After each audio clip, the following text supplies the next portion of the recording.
We are now moving to the panel discussion moderated by Noemie Alliel. Noemie, the floor is yours. Thanks, Avital. We're now switching gears with another insightful panel discussion. We have an amazing group of panelists tonight from across the drone ecosystem with us today. I would like to start by introducing Eli Cohen, the Innovation and Collaboration Director at IAI Elta Systems, followed by Sharon Gal. He's a frontier technology investor and a venture partner at TPY Capital.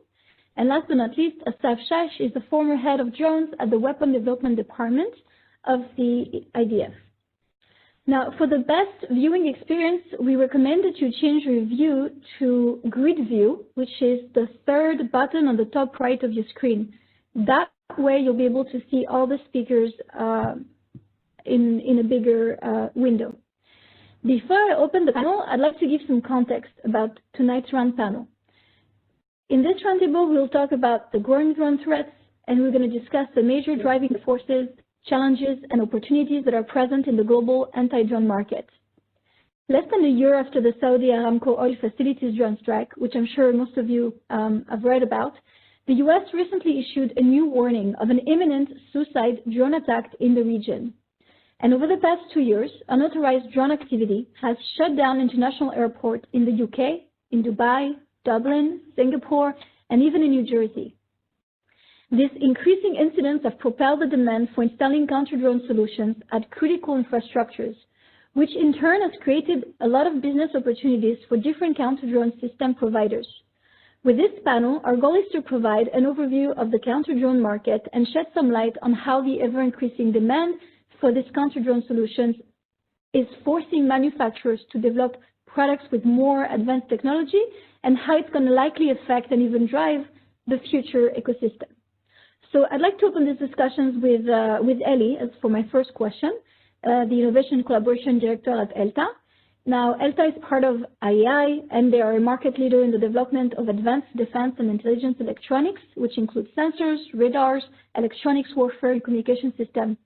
So Eli, according to you, what drives the anti-drone industry, and how big is this market for commercial and for military use?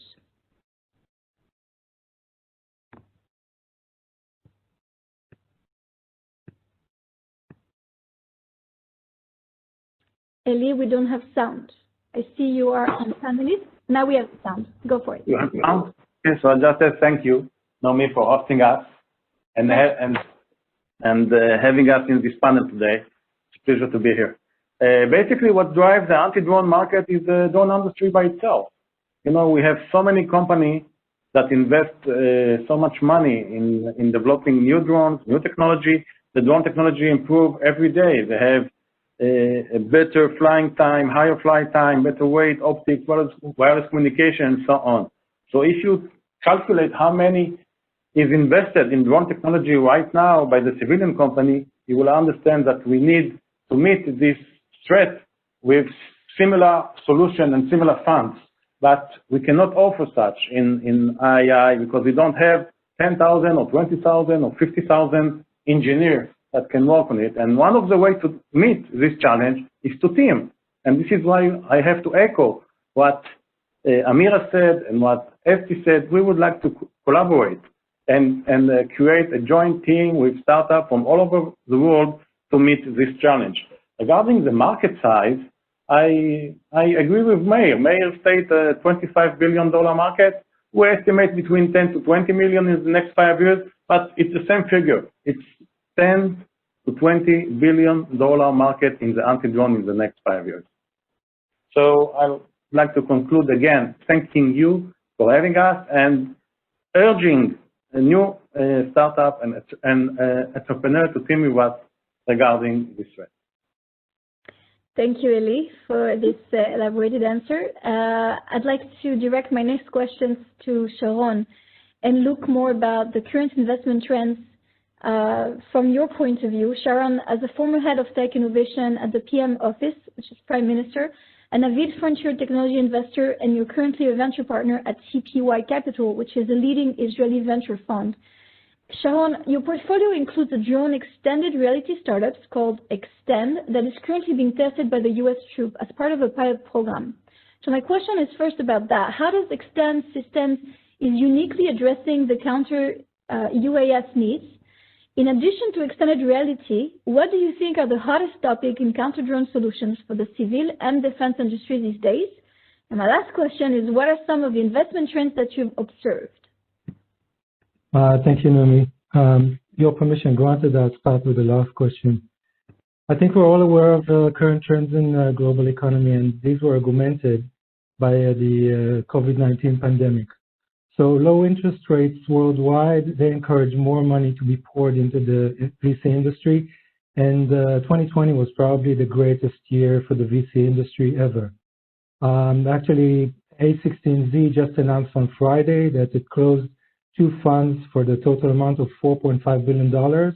And I think the entire industry raised right around $69 billion in 2020.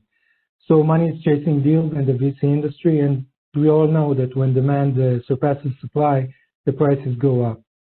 Having said that, the VC industry is still driven by exits and return on investment.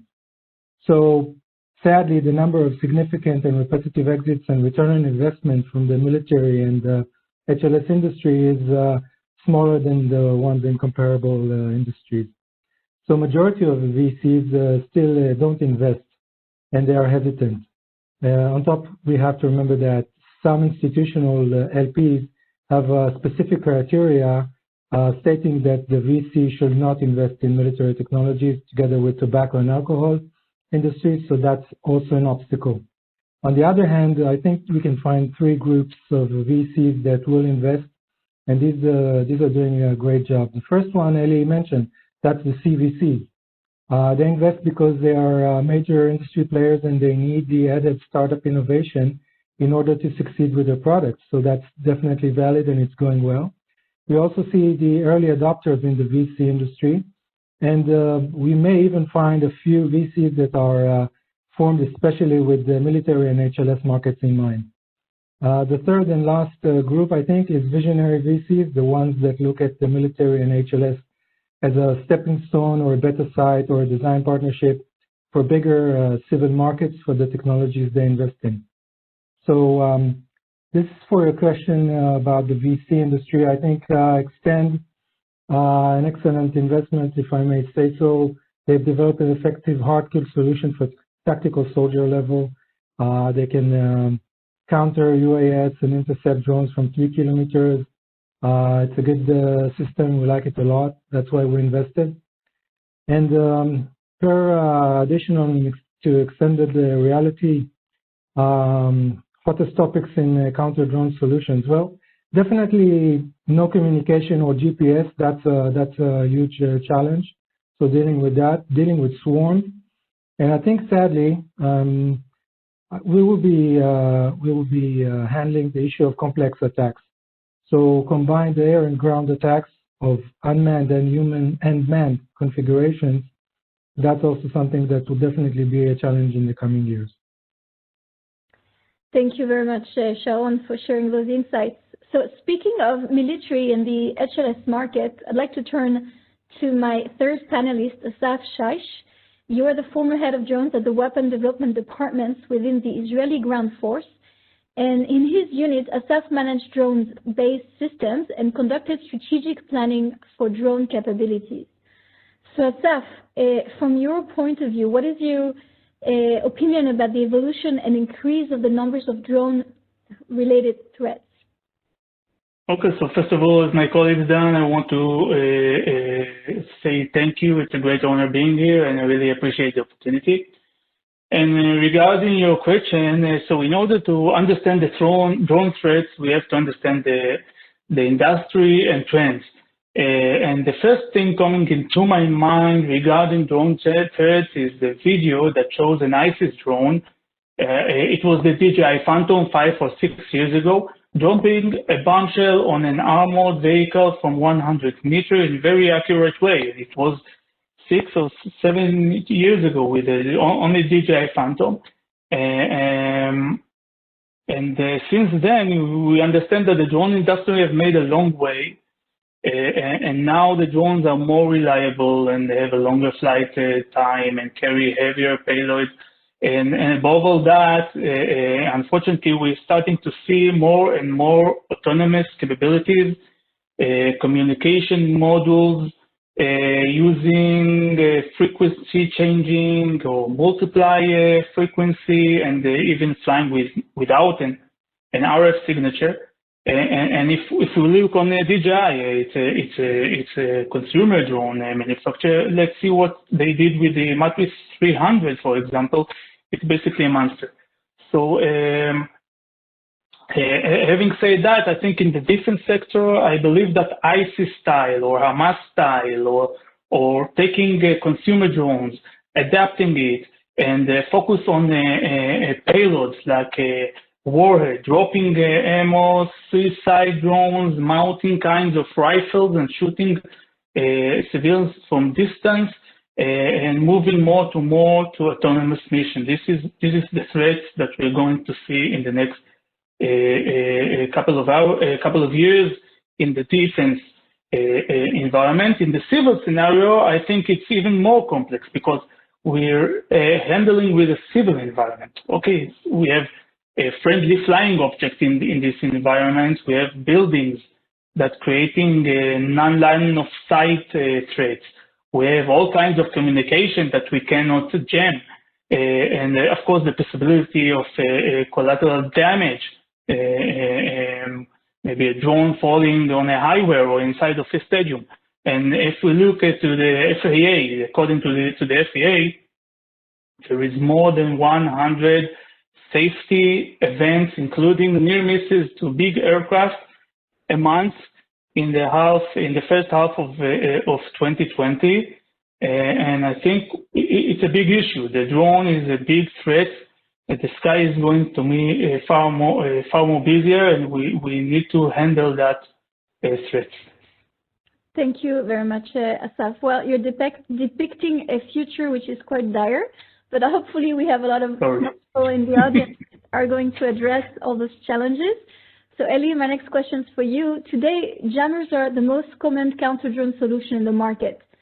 So emerging tech that I read about is energy laser, or rather directed energy laser that uses high power microwave and laser are fast becoming the next best solution. So where do you see the industry going? Do you think it's going in that direction? Well, I think you read correctly.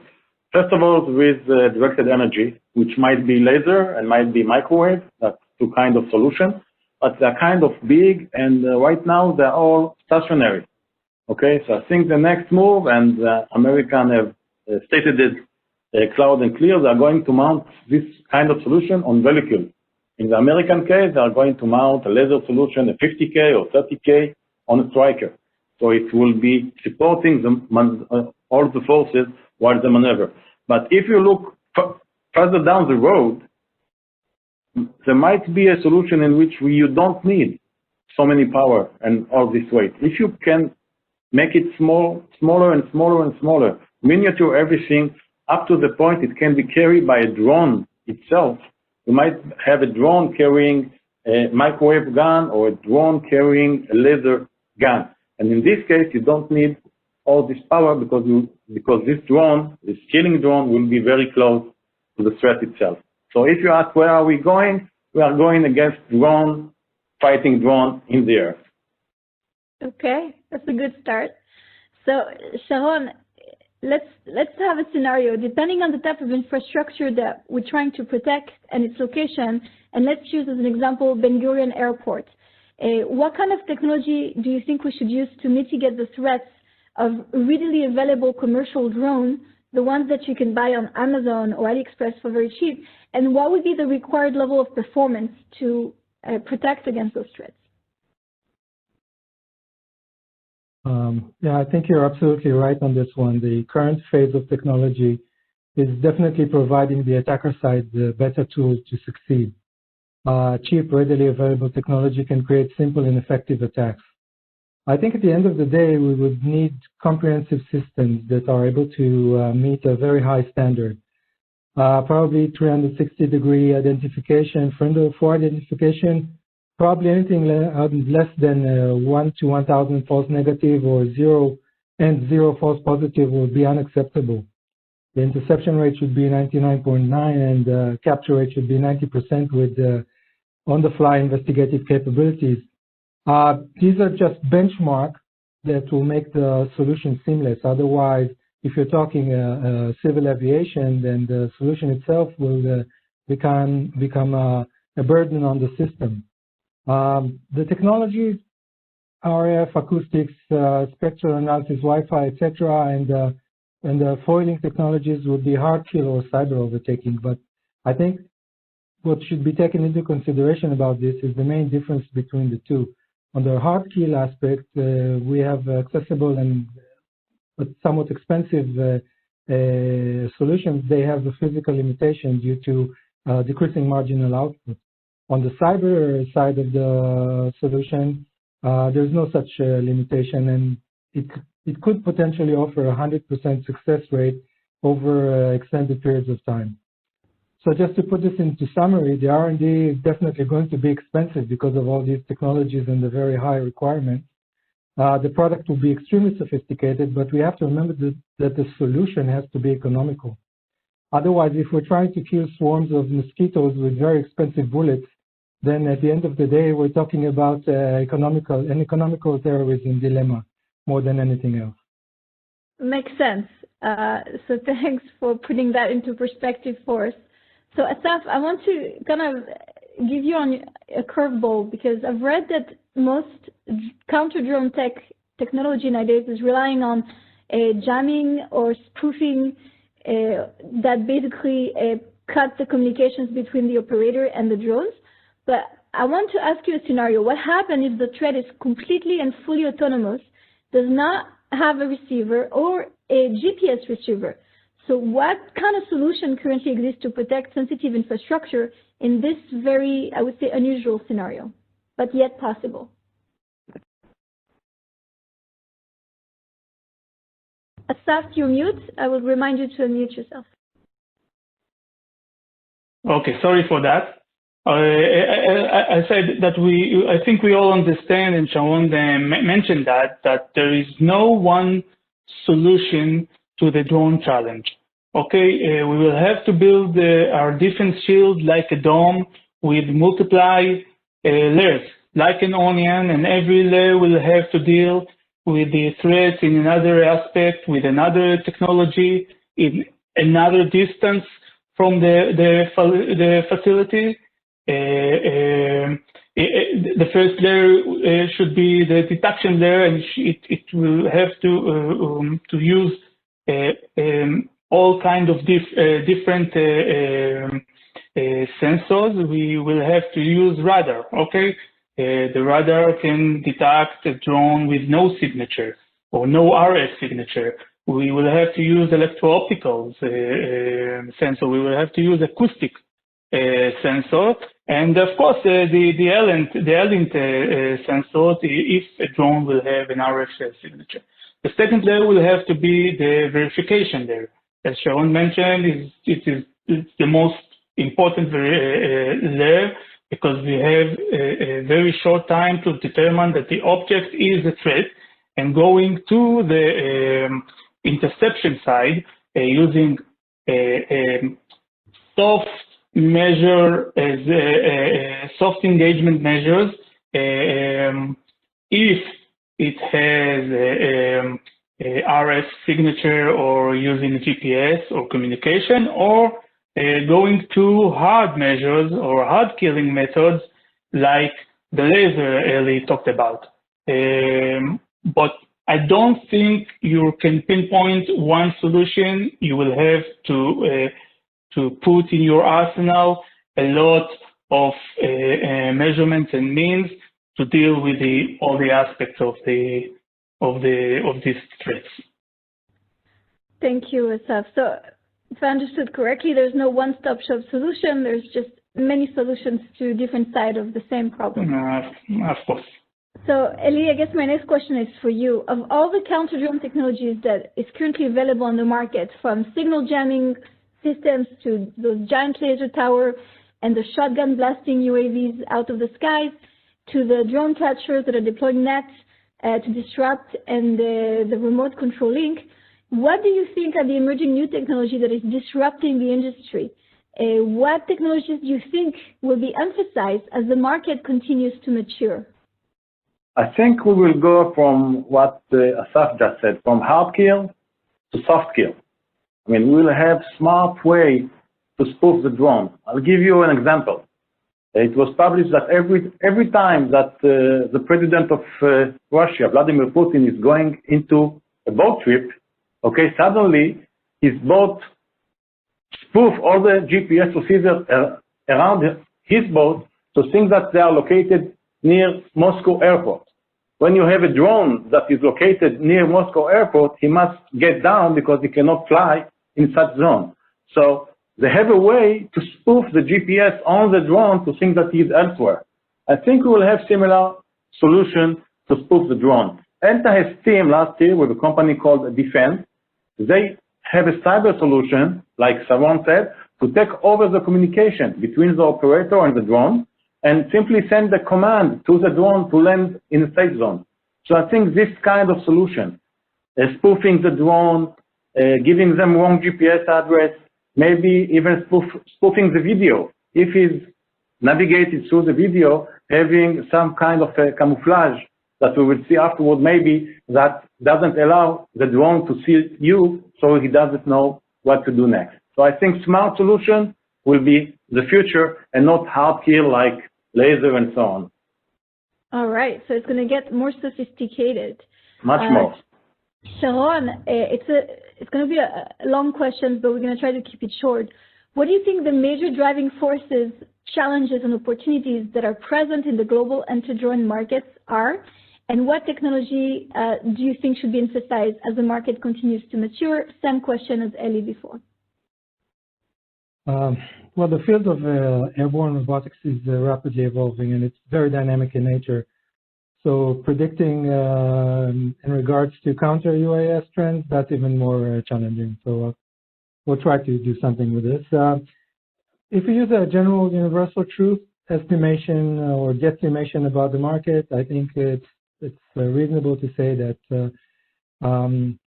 the counter-UAV measures that we will require will be specifically in the realm of soft targets. These are airports, fuel deposits, military installations, etc. So the means to meet these will probably vary as well. So in certain circumstances, the drone information gathering capabilities is the threat itself, while in other circumstances, the payload or just the mere presence of the drone is the threat, which is to be foiled. The market has seen initiatives to remote active drone countermeasures, such as extend and laser guns, etc. And at the same time, we've seen more peaceful, quote-unquote, measures that are no less effective, like EMP, etc. These are more peaceful, I would call them. I think that the market, as the market matures, it will opt to put forward the technologies which are dual use, the ones that are applicable to military and civil markets, and the ones that are applicable to urban as well as wild environments. The technologies should have should be as little destructive as possible, and they should pose the minimum amount of potential risk to the surrounding environment. So the driving forces, in summary, are probably two, the way I see it. On the one hand, that's the supply side. You would have economical, comprehensive, and efficient solutions. And on the other hand, on the demand side, you will probably see a shift from counter-UAS industry from military to civil markets. That will be a major boost. Okay, thank you, Sharon. Last questions before I ask you, Assaf, my last question. I'd like to ask the audience to please put any questions you have for our panelists on the chat. We will have time for no more than maybe 1 or 2 questions, so please write them down now. And without further ado, Assaf, how can we better detect and mitigate the threats that are posed by the drones to protect sensitive infrastructures? We already touched upon before with the other panelists, but I'd like to have your take on it. Assaf, you're mute. technology. Well, it basically summarized my previous answer.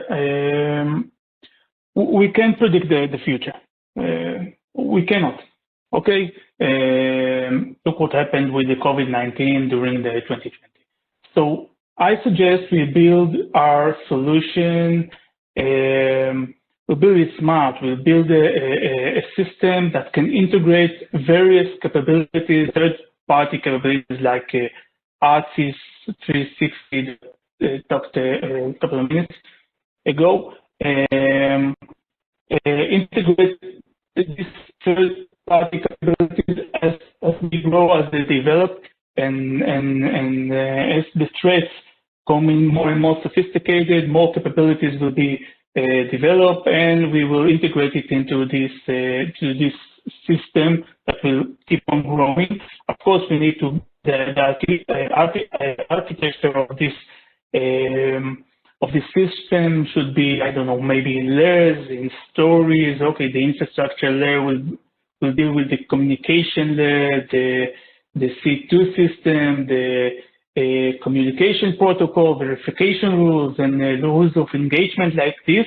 And above that, the infrastructure, we will build the sensors and the capabilities with the detection layers and verification layers and deception layer that will handle the threat at the end. I think that Elta IAI is implementing this concept very good with the Drone Guard. I think it's a good time to be an integration company, okay? Because the robust solution will have to be an integrated system implementing third-party capabilities as the threats develop. Okay, well, thank you, Assaf. I see that we have one question from the chat already, so I'm going to go ahead and ask it. From Dov Cohen. Dov is asking, how will the military and the civil drone traffic exist in tandem? And you mentioned with the countermeasures in the air. Does anyone in the panel wish to address this question for Dov? Sure, I can go ahead. I mean, it's like civilian airplanes that we have now. We'll have IFS solution. We will know exactly which drone is a threat and a foe, and which drone is a friend. And some kind of IFF will have to exist. All right. So basically, necessity will bring innovation. I think that's all the time we have for questions. It was a very insightful panel. I would like to thank our amazing panelists for joining us and for sharing their insights about the future of the counter-drone solutions. So I'm now going to hand it over back to Avital so that we can hear the remaining 3 startup pitches of this event.